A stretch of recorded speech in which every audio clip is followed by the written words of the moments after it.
y terminemos con una mesa redonda que se titula Aplicaciones de la inteligencia artificial generativa en el diseño de productos digitales. Y para ello vamos a contar nuevamente con dos expertas. En primer lugar vamos a contar con Manuela Delgado, que es Product Manager en ETT Data para Europa y LATAM. Por lo tanto, Manuela, gracias por estar aquí con nosotros estos minutos. Hola, ¿qué tal? Buenas tardes. Yo también encantada. Fantástico. Y vamos a contar también con la incorporación de Nuria Menchaca Márquez, que es Product Manager Innovation dentro de CaixaBank. Por lo tanto, Nuria, gracias por querer acompañarnos estos minutos que vamos a compartir.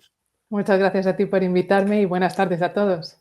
Fantástico. Oye, pues menudo evento hemos hablado de frameworks, hemos hablado de marcos de escalado, hemos hablado de Street Value Mapping, hemos hablado un montón de cosas de la agilidad y ahora vamos a terminar con una herramienta, con una tecnología más bien que la inteligencia artificial y para eso, oye, pues voy a plantearos una serie de preguntas y a partir de ahí surge el debate. Pues en primer lugar, oye, la primera pregunta. Todos sabemos que un producto pasa por distintas fases de desarrollo del mismo. Hay una fase de ideación, diseño, desarrollo, lanzamiento y estoy seguro que la inteligencia artificial generativa pues tiene un valor que poder aplicar al diseño de ese producto en cada una de esas fases o mayoritariamente en alguna de esas fases. Por lo tanto, la pregunta es clara y empiezo por Manuela. Oye, ¿cómo estáis aprovechando, Manuela, dentro de vuestro desarrollo la IA generativa en alguna de esas fases de diseño de producto? Pues realmente estamos utilizando la IA generativa en todas las fases y además es que la mentalidad agile es la necesaria para propulsar esta herramienta, ¿no? Porque, y además en una etapa en la que estamos ahora, en la que tenemos que hacer mucho beta testeo y validar mucho las respuestas que nos da. Pero, por ejemplo, yo en ejemplos y voy a utilizar la metodología del Design Thinking para esa configuración de producto, ¿no? Si empezamos desde la ideación, por ejemplo, todas esas herramientas que tenemos como Figma o cualquier tablero que pueda servir para, como Miro o como otros, ¿no? Que utilizamos para compartir esas ideas, para esas fases de ideación, para esas palancas que nos hacen que nos surja ese concepto para plasmarlo, son ideales porque ya vamos cada vez más afinando el prompting y cuanto más clara tienes la idea, más claro tienes el prompting y entonces de pronto te aparecen ahí ya como el tablero completo, eso es como magia, ¿no? Que empiezas ya a ver lo que te está pasando por la cabeza. En esa etapa yo la utilizo muchísimo y además también, bueno, puedes utilizar cualquier otro LLM, bueno, con el propio ChatGPT, si ya lo tienes un poquito entrenado, pero bueno, aunque sea así en plan con temperatura a tope que te suelte todos los sesgos, también te puede ayudar mucho a inspirarte. Porque hay veces que, jolín, pues tú piensas también con tus propios sesgos o los del equipo, pero se empiezan a ocurrir nuevas ideas que puedes verter ahí en el modelo y le dices, bueno, a ver qué me dice y entonces también te sirve para inspirar en esa fase que tiene que ser tan de creatividad. Y ahí quiero resaltar la creatividad, porque es que parece como que la IA llegas y te pones delante y dices, venga, tengo una idea, a ver qué me das, y al revés, y lo veo cada día, que lo que te exige es ser mucho más creativa en la hora en la que le tienes que pasar la idea, porque al final, claro, es que es una herramienta y te da cosas que no esperas, pero en la fase de ideación es súper, súper potente. Y luego, antes de pasar a Nuria, si quieres, hablo de la fase ya en la que esa idea, ¿no? Dentro de ese diamante del Design Thinking, bajamos y hacemos un prototipado y ahí es súper potente para poder hacer un zero code prototype que llamamos que es, bueno, te voy a mostrar un mockup, te voy a hacer un prototipo, algo que muestra ya la idea que he tenido, pero sin tener que hacer código, que a veces nos perdemos mucho en el código y el equipo también pierde tiempo que necesitamos para el código en el que sí que aportan y no para hacer un zero code prototype que ahora pues con alguna de estas herramientas puedes hacer un mockup y te lo realiza, luego tienes que ir iterando, pero no es tanto como tener que iterar ya directamente en el código. Y eso ayuda mucho porque en lugar de presentar la idea con un PowerPoint, que sí, que vale, que te puede hacer Copilot un PowerPoint y te lo pone, pero ya tener un prototipo navegable te ayuda muchísimo más. Por lo tanto, eficiencia en el proceso. Qué guay. Oye, en ideación lo tenía clarísimo que este tipo de herramientas ya ayudaba. Además, hablas de Figma y Miro, herramientas que ya están incorporando la inteligencia artificial dentro de sus propias plataformas, con lo cual, Sí, oye, pues sí, ya las tenemos ahí y la inspiración que nos pueden dar. Y es que en sí. prototipado mockup, pues también hay muchísimo que pueden hacer con nosotros antes de programar, incluso en la propia programación, que cada vez más También. estas herramientas lanzan unas líneas de código como Sonnet que son impresionantes, que tienen una cantidad de acierto enorme y brutal. Oye, pues muy buena esta parte, Manuela. Y por tu parte, Nuria, de estas fases de desarrollo en el producto, ¿dónde estáis utilizando más la inteligencia artificial generativa?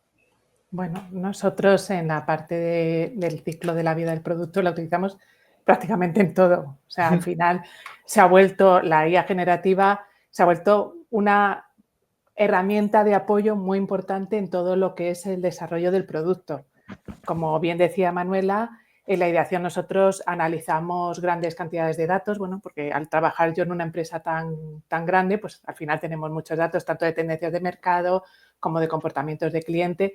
Entonces, pues, nos da toda la información y también, como decía Manuela, analizamos esos datos teniendo mucho cuidado con los sesgos, porque tenemos que recordar que la IA generativa no tiene empatía y tenemos que tener cuidado con ello, más sobre todo en el momento de la ideación del producto, para que luego salga al mercado un producto que sea válido para nuestros clientes. Luego también en la parte de diseño añadimos las experiencias del cliente, también la utilizamos para realizar simulaciones o predicciones, bueno, en el lanzamiento para las comunicaciones con clientes o para que nos ayude a lanzar campañas. O sea, lo utilizamos en muchas fases del producto, pero siempre tenemos que tener en cuenta que la IA generativa o, bueno, la IA en general se tiene que utilizar teniendo muy en cuenta las soft skills. Es decir, nosotros tenemos que revisar siempre los resultados que nos da esa IA generativa. Correcto. Oye, fíjate en ideación, en diseño, haciendo simulaciones y predicciones, qué bueno esta parte de aquí. También en la parte de lanzamiento, haciendo predicciones de cómo se va a comportar el mercado. Fijaros que hemos hablado, cuando empezó a salir toda la parte de la IA generativa, le decía a la gente, oye, tenemos que ser más creativos porque algo que no va a conseguir la inteligencia artificial es tener creatividad. Jolín, y todo lo contrario, es decir, nos ayuda y nos potencia nuestra creatividad. No sé si la IA tiene creatividad, pero lo que nos suelta es una cantidad de elementos, de conceptos que están vinculados de cierto modo que nosotros como personas sí que somos capaces de conectar y de generar valor a partir de esa salida que nos está dando. Y esto es enorme, esto es un avance brutal, sobre todo para aquellas personas que nos tenemos que enfrentar en algún momento a un folio en blanco. Oye, tienes que empezar algo, no sabes por dónde, folio en blanco, y eso es a veces aterrador por el cansancio y demás. Y está claro que la parte de ideación de producto con la IA generativa lo habéis reforzado ambas y es que tiene un valor enorme. Vale, entonces, inteligencia artificial, me vale en todas las fases del diseño de productos. Sí, ya me lo habéis dicho, en algunas con más potencia que en otras, o en otras simplemente porque no nos ha llegado el tiempo y todavía no las hemos explorado con suficientemente detalle. Ahora bien, en nuestros equipos, entonces necesitamos gente que tenga ciertas habilidades para trabajar con estas inteligencias artificiales. ¿Y cuáles serían esas habilidades? Si quieres, Manuela, empezamos por ti otra vez. Esas habilidades son las de entender el resultado que te puede dar y saber gestionar, por un lado, la incertidumbre y por otro lado, la rapidez. Porque ya estás con un motor 3.5 cuando ha salido el 4O, cuando ha salido el siguiente y entonces, claro, gestionar. Obviamente, como decía Nuria, hay que estar todavía muy encima de todos los resultados que está dando y mucha supervisión. Pero es verdad que cuando estás haciendo un trabajo con un motor o con un alcance de resultado, ya te está cambiando el alcance. Hay que tener esas habilidades para gestión de incertidumbre y también, y en mi experiencia este último año, gestión de expectativas. Porque también crees que te va a dar un resultado, te subes al hype y de pronto dices, bueno, pues no era para tanto. Y además, también, como hablábamos antes en un contexto muy corporate, también hay que tener en cuenta que ciertas resultados que te pueden valer para un proyecto que no es corporate o que que en tu día a día estás utilizando como IA generativa y te valen esos resultados, en un corporate no. Porque en un diseño de producto o en un lanzamiento de producto, tú no le puedes permitir a la IA que se invente un producto, porque no lo tienes. Entonces, tienes que tener mucha supervisión en eso. Y luego esas skills son las de gestión de incertidumbre, gestión de expectativas y adaptación. Para mí esas son, porque, por ejemplo, una que quiero resaltar también, que Nuria, supongo que también para mí fue un super boom, es la trazabilidad. O sea, el poder trabajar con algo que te lleva a la trazabilidad en un clic, que no tienes que estar haciendo con el gestor de versiones de documentos, o sea, que directamente con todo, por ejemplo, una documentación o unos vídeos de formación que grabas con unos avatares y que puedes actualizar al segundo cuando tu producto se ha actualizado y tu avatar no tienes que volver a grabar el vídeo, sino que es que el avatar corrige el texto en ese momento y entonces la trazabilidad es que es brutal. Y eso lo que te da es rapidez. Pero también hay que entender que no puedes ir más rápido que tu cliente, que eso es lo que nos está pasando con la IA generativa al final, ¿no? Que estamos aquí con la IA generativa, a lo mejor en esta burbuja que hemos creado hoy del día Agile, pero luego te vas al día a día y, bueno, la IA generativa ves que está a años luz del día a día de otras personas que no están en este sector. Entonces, también hay que gestionar esa velocidad con el cliente.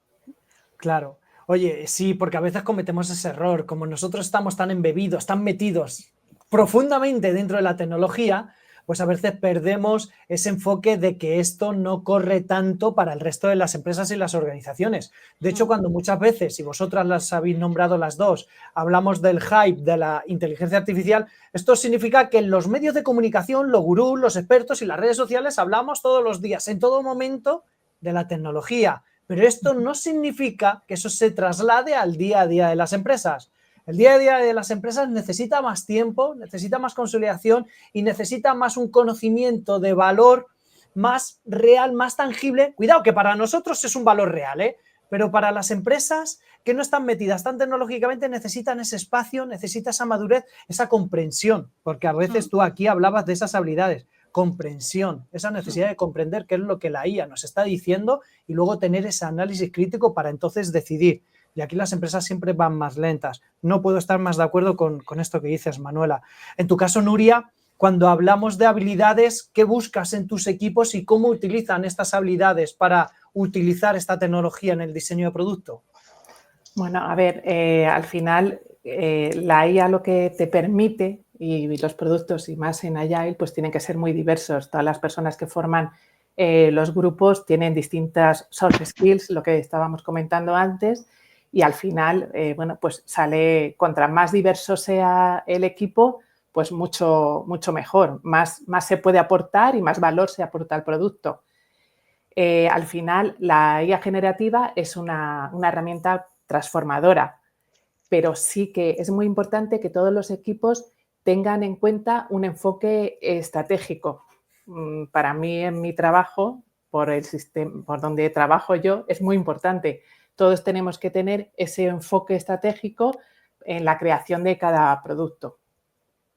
Vale, es decir, que no podemos perder en ningún momento, ningún miembro de nuestro producto, el por qué estamos haciendo esto. ¿Cuál es la estrategia que tiene la empresa en el diseño de este producto o cuál es el componente de negocio que estamos esperando? Y por lo tanto, ese enfoque estratégico, oye, está claro, es algo que la inteligencia artificial no va a dar a ningún miembro de nuestro equipo, es algo que todavía tiene que recaer en las personas porque la IA no puede entender de esto, por lo menos a día de hoy. Otra cosa es siempre tenemos que tener ese enfoque de lo que hoy la tecnología nos da. ¿Qué nos dará dentro de 6 meses, 12 meses o un año?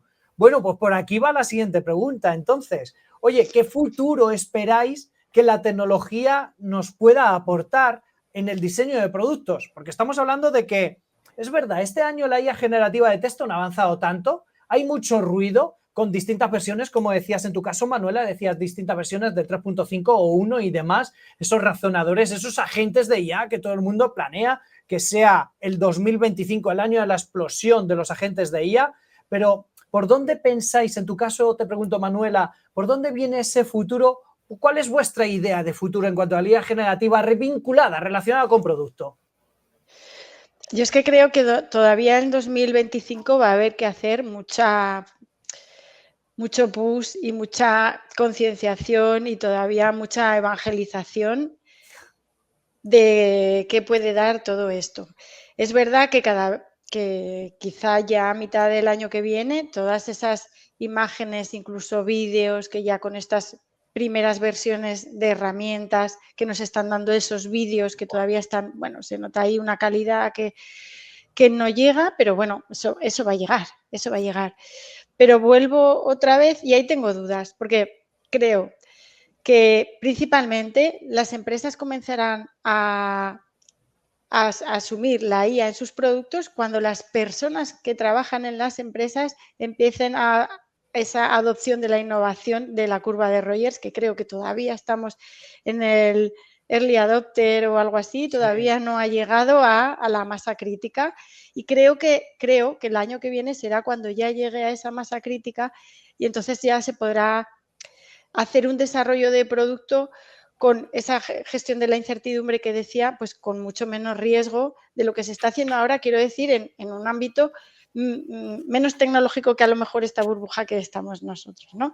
Y se extenderá mucho más y eso lo que dará, espero, es que aumente, pues lo que antes hablaban los compañeros, la automatización de procesos, creo que se empezará por ahí, porque bueno, luego todo el tema de marketing sí es verdad que es muy, muy vistoso, muy llamativo, pero creo que todo, y lo decía antes Nuria, depende del dato. Y con el dato estamos muy lejos de poder llegar a hacer una buena IA generativa. Yo muchas veces digo que la frase que más me define la IA generativa es: donde no hay mata, no hay patata. Si tú no tienes dato, no tienes IA. Entonces estamos muy lejos todavía de tener un dato de calidad y que parece que estamos yendo a lo más espectacular, que sí, que es muy vistoso, un vídeo, pero que tenemos que hacer esa reflexión hacia el dato. Y para mí eso será realmente la palanca de cambio. Es que las En mi empresas opinión. todavía no han llegado a ser data driven. La gran mayoría de las empresas todavía no tienen orquestado, organizado y gobernado el dato. Y sin dato, Manuela, lo que podemos aplicar es una IA, pero es una IA que no sabe de nosotros, que sabe de las cosas que le han entrenado otros y que es un buen elemento conversacional o es un buen elemento creativo, pero que no está vinculado con nuestra organización. Si no le damos a la IA data particular nuestra, bien estructurada, y la entrenamos con nuestra data, pues esa IA no nos servirá en particular a nosotros, sino que sirve en general a todos. Y el dato es clave en este aspecto. Por lo tanto, quizás aquí una conclusión de esto, Manuela, es, oye, la IA está muy bien, pero ordena el dato, ¿no? Eso es. Pero yo le llamo a la IA general, le llamo el cuñado. Digo, es que si no, es como si estuvieras hablando con un cuñado, Nochebuena, pero ¿tú quieres eso para tu producto, para tu empresa? No. Entonces, para mí, ahí está. Ese cuñado que sabe de todo, pero no sabe de nada en particular. Pues eso es una IA cuando no la entrenamos con los datos adecuados de nuestra organización. En tu caso, Nuria, ¿por dónde crees que viene el futuro de la IA generativa y que puede ser aplicado a las empresas en la parte de diseño futuro, en el diseño de producto? ¿Qué esperas? ¿Qué esperáis vosotros, Nuria? A ver, aquí voy a hacer un pequeño paréntesis. Respecto a lo que acabáis de decir, creo que el problema de la IA y los datos está en la privacidad. O sea, nosotros, por ejemplo, no creemos, o al final la IA es la que aprende, de todos los datos que metes, por eso no lo puedes repartir, o sea, no puedes ser exclusivo tuyo, aprende todos los datos que coge. Y no sé la privacidad ahí bien cómo puede funcionar en la IA generativa o en la IA en general. Nosotros, bueno, yo el otro día tuvimos una reunión con las personas del MIT de Massachusetts, de Estados Unidos, y decían que en no 5 años, en 3 años, todo el mundo iba a utilizar la IA. La IA generativa va, de hecho, como va aprendiendo, va aumentando, lo comentaban como la quinta revolución industrial. Y sí que creo que va a ser así. Todo el mundo, una persona que no tenga cualidades tecnológicas con el lenguaje natural, va a poder directamente utilizar una IA y lanzar un producto, sin más. O sea, al final va a ser accesible para todo el mundo. Y lo que tenemos nosotros es que adaptarnos y poder formar a esa IA, poder utilizarla y democratizar el uso de la IA. Sí, además, fíjate, esto lo uno y muy de acuerdo, Nuria, con lo que te decías, con lo que decías ahora mismo, de en los 3 años todo el mundo utilizaremos la IA. Antes Manuela decía que esto es un tema también de personas, si no evangelizamos a esas personas para que utilicen la IA ellas mismas, pues tampoco las empresas podrán utilizar la inteligencia artificial. Esto es como el concepto de la innovación. Una empresa es innovadora si las personas que la integran son innovadoras. Si no tenemos esa cultura en las personas del uso de estas tecnologías, pues la empresa no es un ente que funcione solo a su libre albedrío. La empresa funciona porque hay empresas y personas, sobre todo personas, que funcionan de determinada manera, que trabajan para esa empresa. Oye, pues haciendo un resumen así de todo lo que hemos visto que, oye, en el diseño de producto la inteligencia artificial en la fase de ideación es especialmente útil para salir de esa página en blanco y empezar a tener inspiración. Pero también decíamos que en la parte de prototipado a través de estos mockups, que ahorra muchísimo tiempo, y como decía Nuria también, en la parte de lanzamiento e incluso en simulaciones o predicción de simulación. Oye, genial, esta parte vemos cómo en la fase de producto la IA tiene una entrega de valor real. Luego hablábamos de habilidades y decía Manuela, oye, rapidez, comprensión, la gestión de la incertidumbre y de la expectativa. Cuando estamos trabajando y no sabemos qué va a ocurrir o tenemos unas expectativas muy altas y después no ocurre tanto. Entonces, esa parte importante y sobre todo esa trazabilidad de esa potencia que nos daba la IA. Y decía Nuria también ese enfoque estratégico, por sumar. Oye, el enfoque estratégico las personas lo necesitamos. Y por último, futuro. Pues el futuro, lo que venga de las personas. Estos innovadores son los que están utilizando la IA hoy día, pero los early adopters, que es una parte muy grande y que se necesita para el crecimiento de la adopción, pues estos early adopters todavía no ha llegado en suficiente mecánica, en suficientemente volumen para que se produzca este avance. Y Nuria, como buena banquera, pues privacidad. Necesitamos privacidad. Si no hay privacidad, no puedo utilizar inteligencia artificial. Oye, qué buena tabla redonda. No, perdón, como decía Juanjo, qué buena mesa redonda que nos hemos encontrado aquí con todas estas ideas. Así que yo creo que vamos a acabar también en tiempo. Yo creo que nuestra audiencia también ha quedado llena de conceptos que poder aplicar y de insights. Así que, Manuela, mil gracias por querer acompañarnos este ratito con nosotros, de verdad. A vosotros, un placer. Y Nuria, igualmente, gracias por estos minutos que hemos compartido. Ha sido un placer tenerte con nosotros. Muchas gracias a vosotros, un placer. Fantástico. Oye, pues el placer ha sido mío.